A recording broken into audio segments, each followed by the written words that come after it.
Asia কাপে নিজেদের প্রথম ম্যাচে বৃহস্পতিবার হংকংয়ের বিপক্ষে ব্যাট করতে নেমে দারুণ এক ইনিংস খেলেন অধিনায়ক লিটন কুমার দাস। মাত্র ৩৯ বলে করেছেন ৫৯ রান। ৩৯ বলের ইনিংসে লিটন হাঁকান ৬টি চার ও একটি ছক্কা। আর সেই এক ছক্কাতেই ইতিহাসের পাতায় নাম লেখেন লিটন কুমার দাস। বাংলাদেশের হয়ে আন্তর্জাতিক টি-২০তে সবচেয়ে বেশি ছক্কার মালিক এখন লিটন দাস। এতদিন মাহমুদুল্লাহ রিয়াদের সঙ্গে যৌথভাবে শীর্ষে ছিলেন তিনি। এবার তাকে পেছনে ফেলে এককভাবে রেকর্ডটি নিজের কোলে নিলেন লিটন দাস। ৩৯ বলে ৫৯ রানের অনবদ্য ইনিংস খেলে এই ম্যাচে ম্যাচ সেরাও হয়েছেন লিটন দাস।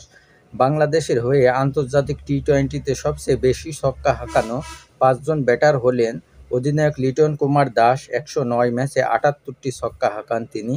মাহমুদুল্লাহ রিয়াদ ১৩০ ম্যাচে ৭৭টি ছক্কা হাঁকিয়েছেন।